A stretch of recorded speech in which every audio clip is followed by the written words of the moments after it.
The key clicked in the lock with a cruel finality as Marcus stood in the doorway, his smug grin illuminated by the porch light. "That's it, little sister. Time to find somewhere else to live. My name is Emma Chin, and at 28 years old, I was being locked out of my childhood home by my own brother just days after our father's funeral. The same house where Dad had raised us after Mom died, where every wall held memories I couldn't bear to leave behind. But Marcus didn't care about memories. He only cared about what he could take. "You can't do this," I said, my voice steady despite the anger burning in my chest. "Dad wanted this house split between us. You know that." Marcus laughed, the sound sharp and dismissive. "Really? Because that's not what his will says. Everything's in my name now. The house, the business, all of it. Dad knew you weren't cut out for any of this." I clutched my backpack tighter, the few belongings I'd managed to grab before he changed the locks weighing heavily on my shoulder. "That will is forged and you know it. Dad would never." "Dad would never what?" Marcus cut in, his voice dripping with mock concern. "Leave everything to his successful son instead of his failure of a daughter. Face it, Emma, you're nothing but a disappointment. Always have been." The words stung, but not as much as they used to. I'd spent years listening to Marcus tear me down, watching him manipulate our father with practiced ease. Dad had been sick for months before he passed, barely lucid in his final weeks. It was the perfect opportunity for Marcus to swoop in and change everything in his favor. What my brother didn't know was that I'd been preparing for this moment. For years, I'd watched him scheme and plot, always looking for ways to undermine me. I knew he'd try something like this eventually. I just hadn't expected him to move so quickly after Dad's death. "You really think you've won, don't you?" I asked, meeting his gaze steadily. His smirk widened. "I don't think I know. Now get off my property before I call the police." I turned to leave, but paused at the bottom of the steps. "One more thing, Marcus. Did you ever wonder why Dad insisted on those weekly dinners with his attorney? The ones you were always too busy to attend?" For just a moment, I saw uncertainty flicker across his face. "What are you talking about?" "You'll find out," I said simply, then walked away into the night, leaving him standing in the doorway of what he thought was his victory. What Marcus didn't know, what I'd kept carefully hidden for months, was that those dinners weren't just social calls. They were meetings where Dad, in his more lucid moments, had carefully documented everything. Every transaction Marcus had manipulated, every document he'd altered, every lie he told to turn our father against me. Dad might have been sick, but he wasn't stupid. He'd seen through Marcus's act long before the end. I made my way to my car, parked around the corner where Marcus couldn't see it. As I slid behind the wheel, I pulled out my phone and dialed a familiar number. "Mr. Harrison? It's Emma Chen. I think it's time we move forward with everything." "Are you sure?" The attorney's voice was gentle but firm. "Once we start this process, there's no going back." I thought about Marcus's smug face, about all the years he'd spent trying to destroy me, about how he thought he'd finally won. "I'm sure," I said. "Dad trusted us to handle this the right way. Let's make sure his real wishes are carried out." As I hung up, I couldn't help but smile. Marcus thought he'd left me with nothing. But in reality, he'd just walked right into the trap Dad and I had spent months setting up. He was about to learn that sometimes the people you underestimate are the ones you should fear the most.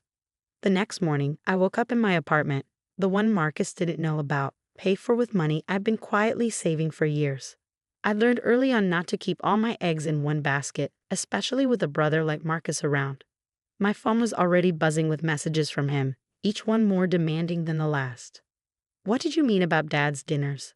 Stop ignoring me and answer your phone. Whatever you think you know, you're wrong." I deleted them all without responding. Let him stew in his uncertainty for a while. He'd spent years making me feel small and worthless. Now it was his turn to wonder what was coming. I made my way to Mr. Harrison's office, where a small team was already gathered. They'd been working behind the scenes for months, gathering evidence, tracking paper trails, building an ironclad case against everything Marcus had done. "Good morning, Emma," Mr. Harrison said, gesturing for me to take a seat. "Are you ready for this?" I nodded, pulling out a thick folder from my bag. Copies of all the documentation Dad and I had collected. "More than ready. What's our first step?" "Well," he said, spreading several documents across his desk, "your father was very thorough in his planning. He knew Marcus would try something like this after he passed, which is why he took such careful precautions. He pointed to a particular document, a true copy of Dad's will, properly notarized and dated just 2 months before his death. This is your father's actual will. The one Marcus filed is a forgery, and we can prove it. I leaned forward, scanning the contents. Everything was there, just as Dad had planned. The house and business were to be split equally between Marcus and me, with specific provisions to prevent either of us from forcing the other out. But that's just the beginning, Mr. Harrison continued, pulling out more papers. We also have evidence of financial fraud. Marcus has been embezzling from the family business for years. Your father suspected it, which is why he started keeping such detailed records. The evidence was damning: fake invoices, doctored books, money transferred to offshore accounts. Marcus had thought he was being clever, but Dad had seen through it all. He'd just been waiting for the right moment to act. So what happens now? I asked, though I already knew the answer. Mr. Harrison smiled grimly. Now we file everything with the court. The forged will, the fraud evidence, all of it. Marcus won't just lose his claim to everything. He'll likely face criminal charges. I sat back in my chair, letting it all sink in. This wasn't just about getting what was rightfully mine anymore. This was about justice. For me, for Dad, for everyone Marcus had ever tried to hurt or control. He's going to fight back, I said quietly. Of course he will, Mr. Harrison agreed. But we have something he doesn't: the truth, and all the evidence to prove it. As if on cue, my phone buzzed again. Another message from Marcus. This one was different though, more desperate. Emma, please. We need to talk. Whatever you think you know, whatever Dad told you, we can work this out. Don't do anything rash. I showed the message to Mr. Harrison, who raised an eyebrow. He's starting to realize he's in trouble. Are you ready for what comes next? This could get ugly. I thought about all the times Marcus had belittled me, all the ways he tried to convince Dad I was worthless, all the years of manipulation and cruelty.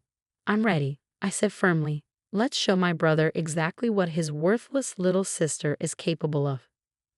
The next few days were a whirlwind of legal activity. Mr. Harrison's team filed motions contesting the forged will, submitted evidence of Marcus's fraud to the district attorney's office, and began the process of freezing assets to prevent my brother from hiding or moving any more money. Marcus, predictably, didn't take it well. His messages became increasingly frantic, alternating between threats and desperate attempts at reconciliation. You have no idea what you're doing. Please, Emma, let's talk about this. You'll regret this, I promise you that.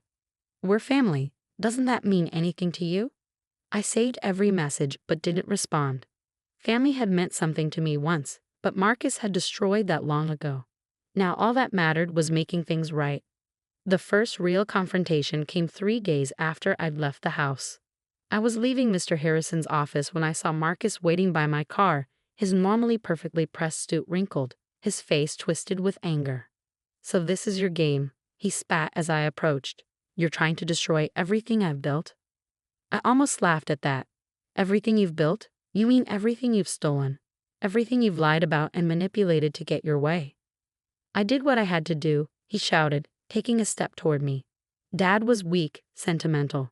He would have run the business into the ground trying to be fair to everyone. I made it stronger. By stealing, by forging documents and embezzling money, I kept my voice level, even as I noticed people starting to stare. That's not strength, Marcus. That's cowardice. His face reddened. You have no idea what it takes to succeed in this world. You're just like Dad, too soft, too trusting. I deserve everything I've taken. Well, I said, pulling out my phone, why don't we let the police decide that? His eyes widened as I pressed play on a recording app, capturing every word of his impromptu confession. He started, then stopped, realizing what he'd done. You always did talk too much when you were angry, I said quietly. Now get away from my car before I call security. He backed away slowly, his face a mask of hatred. This isn't over, Emma. You're right about that, I agreed. It's just beginning. As I watched him storm off, I felt a strange mix of satisfaction and sadness. The brother I'd once looked up to, the one I'd trusted and loved, was long gone. This man, this angry, desperate person, was all that was left. But I couldn't dwell on that now. There was still work to be done, and Marcus wasn't going to go down without a fight. I just had to make sure I was ready for whatever came next. The morning of the court hearing arrived crisp and clear, a stark contrast to the storm brewing inside the courthouse. I stood in the marble hallway, adjusting my blazer and trying to calm my racing heart. Mr. Harrison was beside me, reviewing last-minute details when I saw Marcus striding toward us, flanked by two expensive-looking attorneys. He'd lost weight since our confrontation in the parking lot. His designer suit hung looser on his frame, and dark circles shadowed his eyes. The past month had clearly taken its toll, but his arrogance remained intact. "Last chance, Emma," he said, stopping a few feet away. "Drop this ridiculous case now, and maybe we can still salvage something." I met his gaze steadily. "Salvage what, Marcus? Your reputation? Your freedom? Because both of those are about to disappear." His lawyers exchanged worried glances. They knew what was coming. The evidence was overwhelming, and Marcus' recorded confession had been the final nail in his coffin. "You think you've won," he sneered, though I could hear the tremor in his voice. "You're nothing but a what?" I cut him off. "A disappointment, a failure. You've called me every name in the book, Marcus. None of it matters anymore." Before he could respond, the courtroom doors opened. It was time. The next few hours were a blur of testimony and evidence. Mr. Harrison presented everything methodically: the forged will, the financial records, the documentation of years of fraud. With each new piece of evidence, I watched Marcus sink lower in his chair, his face growing paler. When they played the recording from the parking lot, he actually flinched. His own words echoed through the courtroom. "I deserve everything I've taken." His lawyers tried to object, to argue that the recording was obtained without consent. But it didn't matter. There was too much other evidence, too many papers with forged signatures, too many doctored financial records. The judge's ruling was decisive. "The will submitted by Marcus Chen is hereby declared fraudulent," she announced, her voice firm. "The authentic will, as presented by Emma Chen and verified by multiple witnesses, shall be enforced. Furthermore, given the evidence of extensive financial fraud, this court is referring the matter to the District Attorney's Office for criminal prosecution." I heard Marcus make a choked sound beside me, but I didn't look at him. I couldn't. This wasn't about watching him suffer. It was about justice. As we left the courtroom, I heard him calling after me. "Emma, please. You can't do this to me. I'm your brother." I stopped and turned to face him one last time. "You stopped being my brother the moment you decided I was worthless. Everything that's happening now, you did this to yourself." The weeks that followed were a whirlwind of activity. The business had to be audited, assets had to be divided, and the house, our childhood home, had to be dealt with. Marcus was facing criminal charges for the fraud, and his reputation in the business community was shattered. I received countless calls from old family friends and business associates, all expressing shock at Marcus's actions. Many admitted they'd had suspicions over the years but had been too afraid to speak up. His charm and manipulation have fooled a lot of people. One evening, as I sat in Dad's old office going through papers, I found a letter he'd written to me shortly before his death. The paper was worn, as if he'd handled it many times before sealing it. "My dearest Emma," it began, "if you're reading this, then everything has played out as we feared it would. I'm sorry I won't be there to help you through it, but I know you're strong enough to handle whatever comes your way. You always have been." Tears blurred my vision as I continued reading. I wanted to believe the best of your brother, but I couldn't ignore what was happening. The man he's become, that's not the son I raised. But you, Emma, you've grown into exactly the person I hoped you'd be. Strong, principled, and brave enough to stand up for what's right. The evidence we've gathered together will help you fight back, but remember, this isn't about revenge. It's about justice, about making things right. Never let bitterness make you cruel. That's what happened to Marcus, and look where it led him. I set the letter down, wiping my eyes. Dad had known, had always known, that it would come to this. He prepared me not just to fight back, but to do it the right way. 3 months after the court hearing, I stood in front of our childhood home, key in hand. The property division had been finalized, and I had decisions to make. I could sell it, start fresh somewhere else.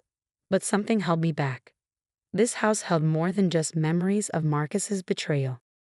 It held summer afternoons helping Dad in the garden, winter evenings by the fireplace with Mom before she passed, Countless small moments that had shaped who I was. As I walked through the empty rooms, I made my decision. I wouldn't sell. Instead, I would rebuild, not just the house, but everything else Marcus had tried to destroy. The family business needed restructuring, needed someone who could lead with integrity instead of greed. I could be that person. Dad had seen that potential in me, even when I hadn't seen it in myself. A week later, I received word that Marcus had taken a plea deal. He would serve time for the fraud, though not as much as he probably deserved. Part of me felt relief, not for him, but for myself. I could finally close this chapter and move forward. That evening, sitting in Dad's old office, my office now, I found myself thinking about everything that had led to this moment. Marcus had thought he could break me, had spent years trying to make me believe I was worthless. Instead, he'd only made me stronger. The phone on my desk rang, another business matter needing attention. As I reached for it, I caught my reflection in the window. I didn't see the failure Marcus had tried to create. I saw what Dad had always seen, someone capable, strong, and ready to lead. Chin Industries, Emma speaking, I answered, my voice clear and confident. How can I help you? The rebuilding would take time, but I was ready. Marcus had tried to write my story for me, but in the end, I'd written it myself, and this was just the beginning. 6 months later, I sat in the garden behind the house, enjoying a rare moment of quiet. The business was thriving under new leadership, with transparent practices and ethical standards that would have made Dad proud. The house had been renovated, brightened, turned back into the warm home it was always meant to be. A letter arrived that morning from Marcus, his first communication since starting his sentence. I held it for a long time before opening it, not sure what to expect. Emma, it read, I don't expect forgiveness. I don't even know if I deserve to write this letter. But being here, having nothing but time to think, I've realized something. You were never the failure. I was. Everything I did, every lie I told, every scheme I created, it was all because I couldn't stand seeing how capable you really were. Dad saw it. He always saw it. And that drove me crazy. I wanted to be the successful one, the worthy one. So I tried to tear you down. I was wrong, and I'm sorry. I folded the letter carefully and slipped it back into its envelope. The words touched something deep inside me, but they didn't change anything. Marcus had made his choices, and now he had to live with them. My phone buzzed, a reminder about tomorrow's board meeting. I had a presentation to finish, proposals to review, a company to run. Standing up, I took one last look at the garden Dad had loved so much. The flowers were blooming again, new life pushing through old soil. Sometimes the best revenge isn't about getting even. Sometimes it's about proving them wrong by becoming exactly who you were always meant to be.